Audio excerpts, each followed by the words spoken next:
Hey everyone, and welcome back to Final Fantasy XIV, where it's time for another minion roulette as we continue through Heavensward with our grand tour of Ishgard. Wind up Palom, hello there. Alright, as we are getting started today, I want to introduce the next of my Warriors of Light, Petra Ymir. They are a Viera from the Skate mountain range over in eastern Ilsabard.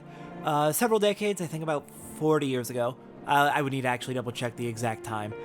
Around the time Garlemald started really invading a lot of Ilsabard to try and take over the world.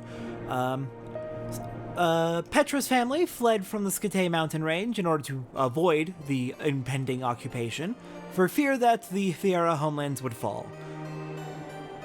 Petra is not very happy about this. They have been long bitter about their family's cowardice in fleeing to Eorzea, and also bitter about being disconnected from their own heritage and culture. They're a rather stoic and reserved individual. They're not, they don't express their emotions easily. This does not mean they don't care, they just tend to hold it all in. They've got a lot of bitterness welling up inside them. They're an interesting character. I forgot to actually introduce characters' jobs. Tiat Majun, who I introduced last time, mains warrior and monk. I think just warrior and monk. Petra mains, let me actually pull that up. Here, let's see. So, Satora mains scholar, ninja, and summoner out of the A Realm Reborn jobs. Petra mains dragoon and bard.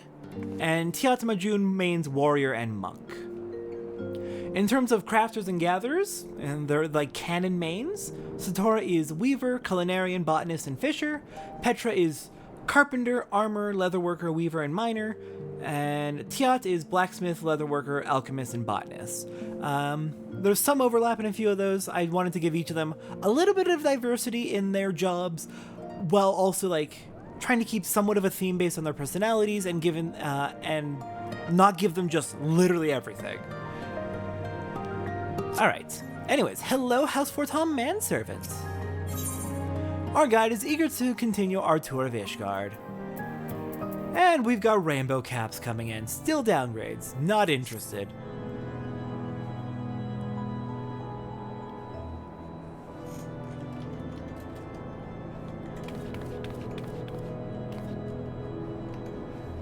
As for our next destination, mayhap we should decide together. What else can be found nearby?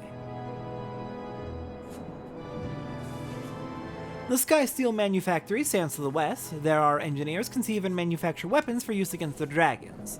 The Holy Stables, where chocobos are trained for war, also lie in that direction. I'm sorry, hold on, were those people T-posing? Or were those, like, stands that look like people T-posing? You saw that, right?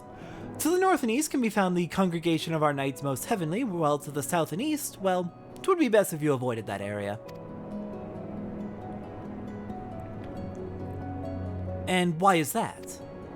I fear our knights may not be able to ensure your safety in the lowest levels, Master Alphino.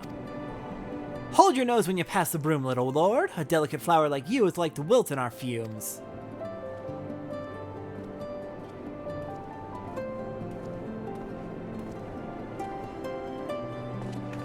You misjudge me, sir, for I am no lord but a humble traveler. Oh, come to see the sights, have you? Take a turn down the Hoplon and gob at the statues. Bwah! Well, if you have a mind to learn how the better half live, come and have a drink of the Forgotten Knight, if your nursemaid'll let ya. My humblest apologies, Master Alphino. Pray pay that drunken lout no mind. Oh, but I must. It would not do to refuse such a heartfelt invitation. Yes, I simply must see this Forgotten Knight for myself. Ooh, take it up the bed, Alphino? I trust you see the wisdom in this, Satora. There are few sources of information more abundant than a bustling local hostelry. Not that I expect to hear any news of our missing comrades just yet. Nevertheless, who can I say what we might learn of recent events? This is a very fair point. Then I'm coming too.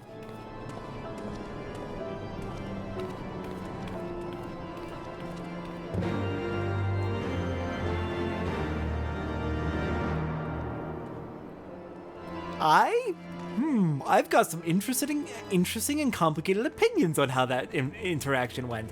I think it is written very well. I think there's a very nuanced and interesting thing happening here, and I can't wait to talk about it, assuming I remember. I have a bad habit of forgore. Okay, we got another Ethernet shard. There's one more down there in the broom. We will get to that.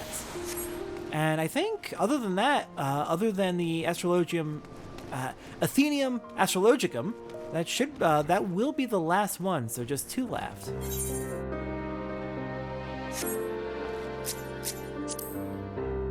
What? Do you have? Okay, we'll get to that. We will get to that. We will definitely get to that. Oh, I'm seeing people that I know and love, and I'm very excited. I'm sorry, I saw Sidurgu and Riel, and I just got really freaking excited. Hi, actually, you know what? I'm very curious what you say right now. Find another table. This one is safe. Fair enough. And silent. Okay, you know what? That's fair. We will meet them in due time.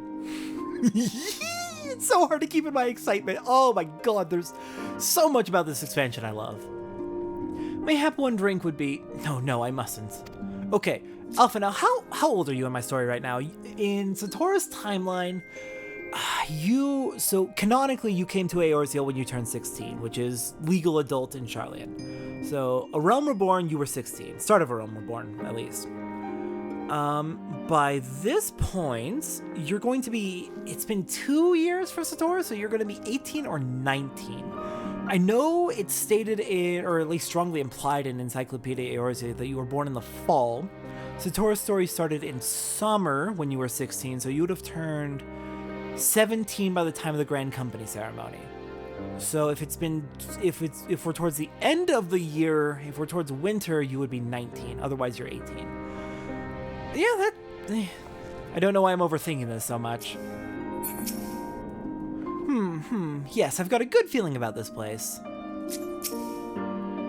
Once more, I must urge you to reconsider. There are several gentlemen who appear less than pleased by our presence. Alright, well, we can protect ourselves, I assure you. We were caught off guard before, we won't be this time.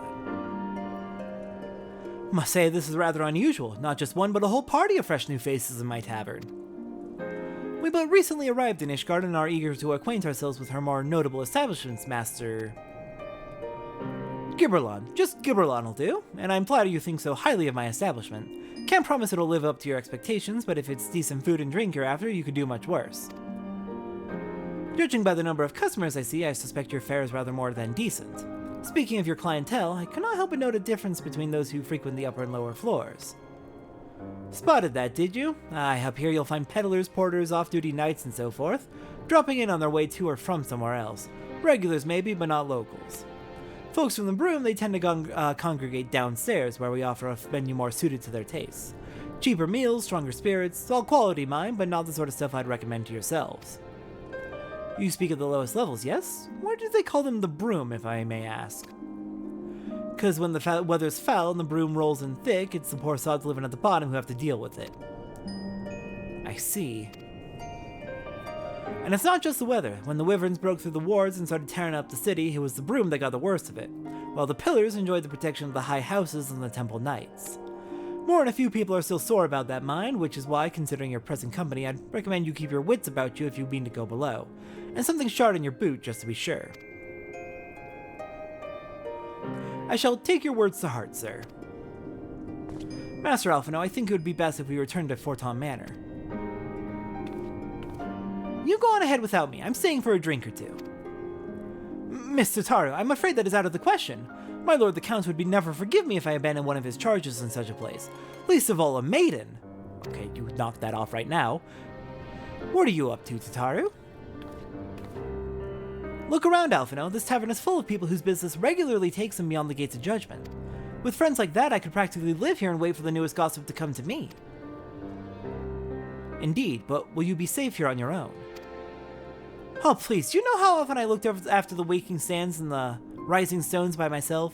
If I had a gill for every unwelcome caller I've driven away, I'd be rich beyond my wildest dreams. I'll be fine. And you at least have a passing familiarity with Arcanima now, even if you didn't go well. Not that I doubt the lady's knack for fending off unwanted advances, but I'll be damned if I'm gonna let anyone lay an unwelcome hand on a patron in my establishment. That settles it then, Tataru? That settles it then. Tataru, Satora, and I shall return to the manor for now. Contact me by Link Pearl if you require assistance. I will.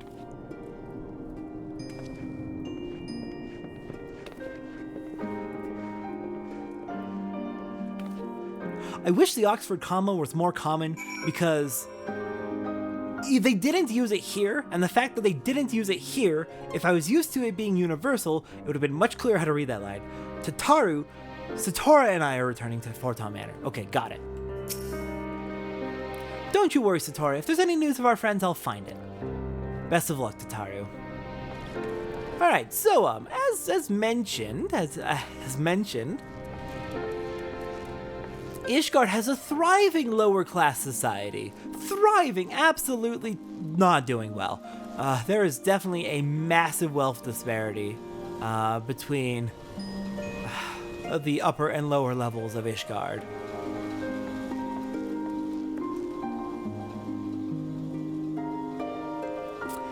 Yeah, so yeah. Ishgard's not much better than Ul'dah in that respects. Just structured differently.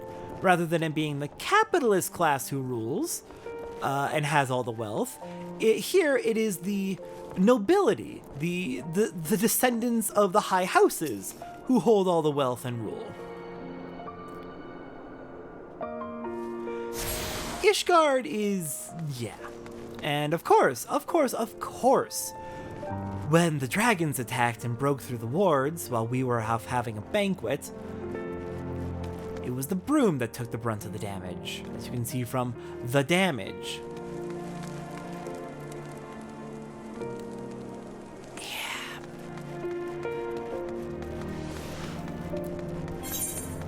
The people of Ishgard are having a time.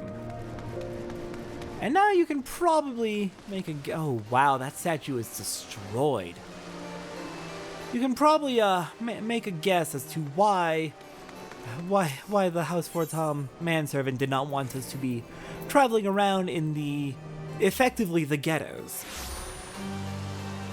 Concerns that the poor of Ishgard, the impoverished of Ishgard, would justifiably lash out at us, assuming us to be a part of the nobility.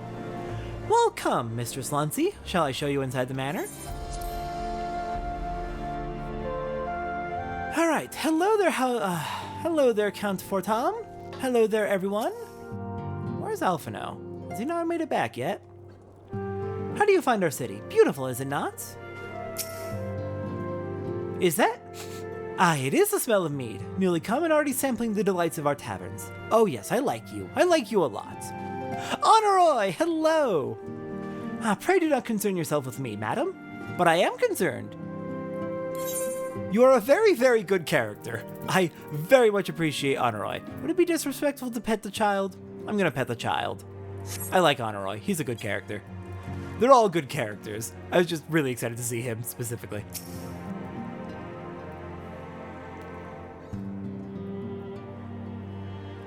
Tell us then, Master Alphino, does Ishgard meet with your expectations? That which I imagine pales in comparison to the reality. I felt the weight of 1,000 years of history with every step I took. And when those steps took me past the scars left by the Wyverns and Foundation, I understood how easily that history could end in tragedy. The attack was devastating, the casualties unspeakable. The Wyverns did not discriminate. Unarmed men and women, even children, were given no quarter. Sir Emmerich has ordered his knights to strengthen our defenses, and each house has been called upon to lend what support it can. There is much to be done, yet alas, able-bodied men and women are in short supply. Mayhap we could be of assistance, my lord. After all you have done for us, we would welcome any opportunity to repay our kindness, or repay your kindness. I agree. Anything we can do to help. That is a most generous offer, Master Alphino. You are a guest in my home, to whom I have extended my hospitality without obligation, let or lien. Nevertheless, Ishgard's need is great, and if you are willing to aid our cause, I cannot well refuse. Good. What would you ask of us?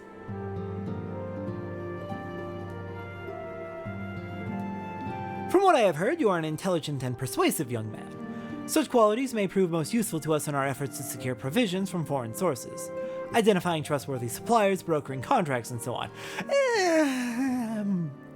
He's intelligent. I would not say he's wise. Did you hear about how the Crystal Braves went so terribly wrong?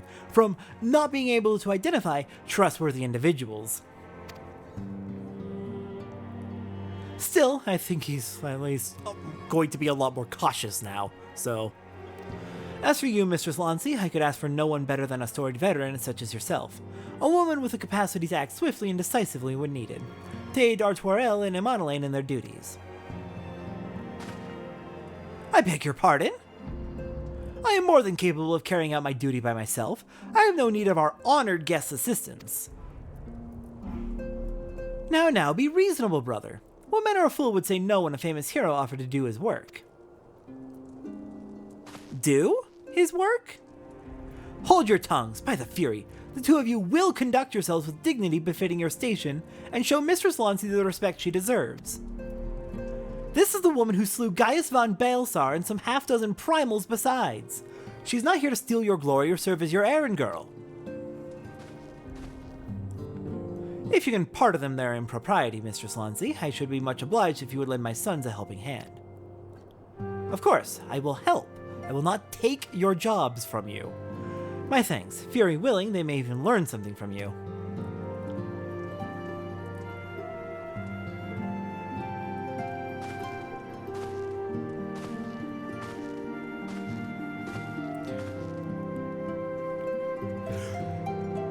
Wow, they both suck in completely opposite ways. It's very entertaining, actually.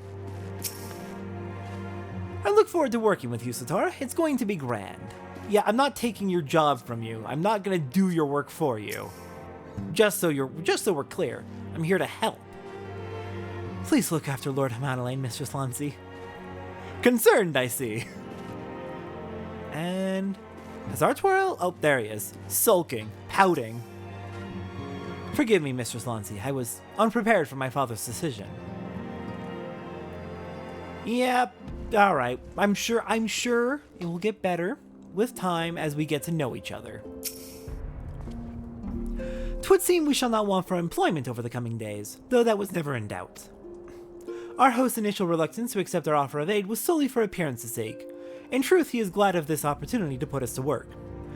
I do appreciate, though, how he made it very clear that we are not expected to do anything in turn. He's obviously, very glad we're helping, but, he does not want us to feel like we are being put upon, like we're being expected to. Unless that was also for appearance's sake. By granting us patronage, House Fortams has taken a tremendous risk. Until we demonstrate our worth to Ishgard at large, the Count will face considerable opposition from his peers in matters great and small. And so he would have us publicly serve Ishgard, while simultaneously keeping his sons in check.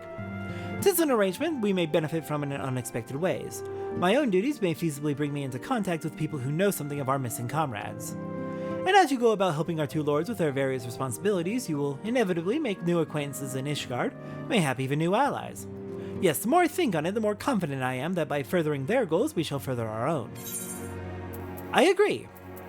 I think this will be good. It will give us an opportunity to learn more about Ishgard, make the city more comfortable with our presence, which can make our lives a hell of a lot easier, and we could even learn things, see if we find out if any of the other Scions escaped miraculously, though it seems unlikely from what we saw. We can hope. Next time on Final Fantasy XIV, we're going to take a brief break from the main story. So, Heavensward has a lot of job quests. It is both not as bad as A Realm Reborn, and also in some ways worse. There's fewer job quests, but there's also fewer main story quests, because A Realm Reborn was a very, very big base game expansion. So, there are significantly more job quests than main story quests. And I'm gonna do my best. I need you to bear with me. I'm going to do my best to spread it out in a reasonable pace. But over the next entire expansion, there's going to be Over the next expansion, there's gonna be a lot more job quests and story quests. So there's going to be the story's gonna be a little bit more sparse than people might like, and I'm sorry for that. Job quests. For the next couple of weeks, we're going to be putting a heavy focus on the new jobs introduced in Heavensward. 3 new jobs were introduced. We're going to get all of them. We're going to work on leveling them up to level 50, and then we're going to be using them for the main story of Heavensward. We'll be making a little bit of main story while we're getting them caught up, but once they are caught up, we're going to be using those new jobs for the main story of Heavensward. That's something I want to do from all expansions going forward, is when I'm in an expansion, I want to primarily use the jobs from that expansion, just to give every job a time to shine.